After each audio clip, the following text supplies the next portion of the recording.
Hi, everybody. This is Lowell, and I'm talking a little bit more about uh, music theory and, in particular, how harmony works. And this is just a real simple explanation of most of music history as we know it, the things that we hear on the radio that they harken back to several hundred years. Um, Bach, in the mid 1600s into the early 1700s, and then on up until today. Most of the music that we hear on the radio is very simplistic.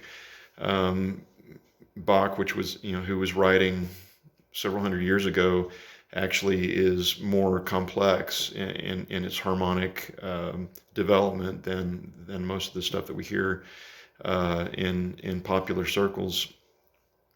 But the same kind of general premise works for music harmony uh, for all these centuries, and I'm just going to explain the basis of it. And like I talked about in the previous video, it's really all based upon the tuning system of equal temperament, which came about around the time that Bach was writing. So here is a general explanation of how harmony works when you are integrating the concept of chromaticism in terms of modulation. And so I'm going to be basically talking about modulation today in a very general sense. So behind me I have this chart that's written out. And we talked about before the circle of fifths, and I drew this out. And the closest relationship that you can have from C major is either G major or F major. And that's because G is a fifth above C, and F is a fifth below C. And so you can go around the circle of fifths. Normally, it follows a pattern around harmonically.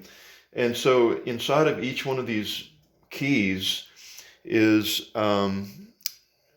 the potential, and I drew out down here, your C major scale, which you build a triad on top of each one of these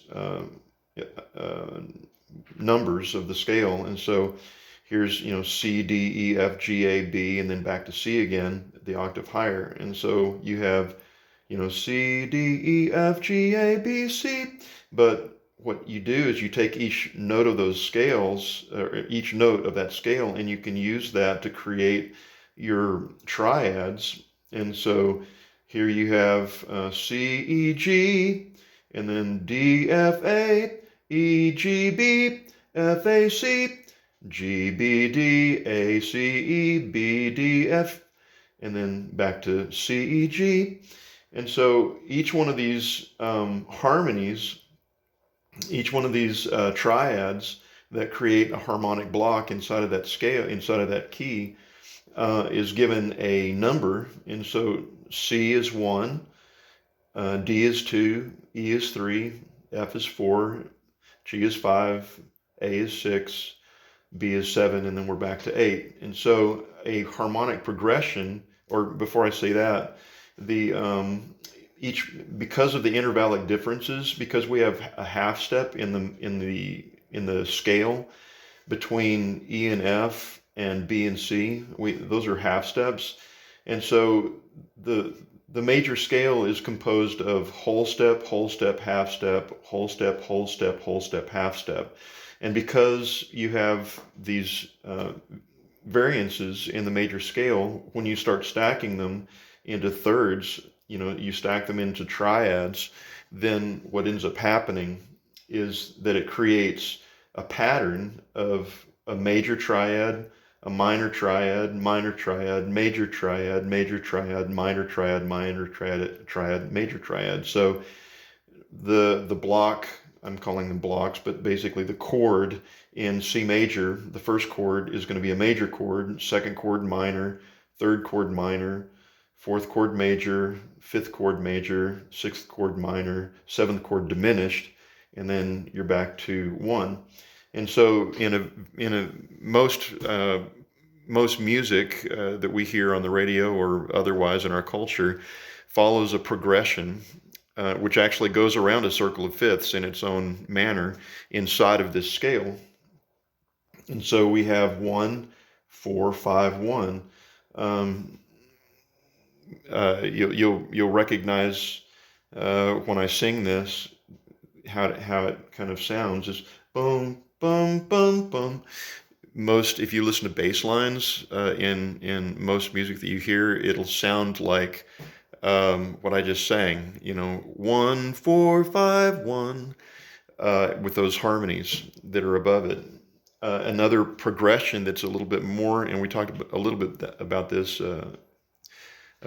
in preceding videos, but you have another progression could be 2, 5, 1, and then here's another progression that's a little bit more interesting, is 3, 6, 2, 5, 1, and so you have different ways you can play with harmonic progressions, but essentially you have 6. The 7th scale degree is hardly used, and so you really have number 1, number 4, and number 5, which are all majors, and then you have number 2, number 3, and number 6, which are all minor. And so you have 3 majors and 3 minors that you can play with in terms of a harmonic progression inside of one key. And so everything that I just said is inside of the key of C. All right, so what happens if we want to be chromatic in terms of creating a complex harmonic situation? Then a composer may decide, okay, well, I'm going to start out and do a harmonic progression in the key of C of what I just said. Let's just say I do 3, 6, 2, 5, 1, and everything that I just said could be expanded to 2 minutes of music or 10 minutes of music. Having music that's hanging out in those tonal areas, in those harmonic areas, can be small, like what I just sang, or it could be a larger block. But let's say a composer, does the first part of his, composition in the key of C with that progression, and then he says, okay, now we're going to go over to the key of F, and the key of F has its own version of this, starting on the note F and using the F major scale. And so now we do 3, 6, 2, 5, 1 in F, and then he says, okay, now I'm going to go over here and jump over here to G and do 3, 6, 2, 5, 1 in G, which is the 5 of C. And so now we go back to 3, 6, 2, 5, 1 in C. And so what you've just done is you've done this macro structure of using basically a harmonic progression inside of the key of F, which is essentially it's 4 of C, and then you've jumped over here and done a whole harmonic progression inside of G, 3, 6, 2, 5, 1 inside of G, which is the 5th scale degree of C, and now you're going to finish with 3, 6, 2, 5, 1 in C. And so what we've just done is we've created chromaticism because the key of G has an F sharp and the key of F has a B flat. And so, but it's all related to the key of C. And so what I'm saying is that this progression of essentially 6 chords that are useful inside of C can be used to augment that by jumping into another key center and using those, the 6 chords that belong to F, and then you use the 6 chords that belong to G. And what I just showed you of those 3 chord or tonal centers can actually be extrapolated or, extended to the entire circle of fifths in various ways. And so what a lot of composers would do, especially in the late Romantic, the late 1800s, would be to take what I just said simplistically, and yet they would expand that to include all these other key areas and jumping, around from all these different key areas, usually relating it back to a central key that they started in. But in this way, you can take a journey around the circle of fifths by what I just showed you. Now, there are certain chords, and I'll talk about that in the next video. There's certain chords that allow you to be able to jump from key to key that are kind of like passageways. One of the best illustrations I can use, and I don't know if you've ever read these books. We used to read these with our kids. There's a book by C.S. Lewis called The Chronicles of Narnia. And in one of those books, I think it was The Magician's Nephew, is what it was called.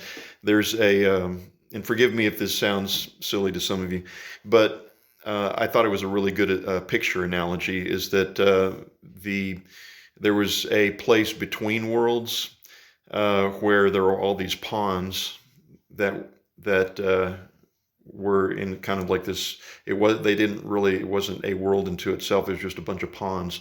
And so, the people that were traveling between, the natural earth world, to this other world somewhere else, had to travel through to get to this place where all the pawns were. And so all the pawns allowed them to decide which one they were going to jump into. And so they jumped into, whatever pond it was, and that took them into another world.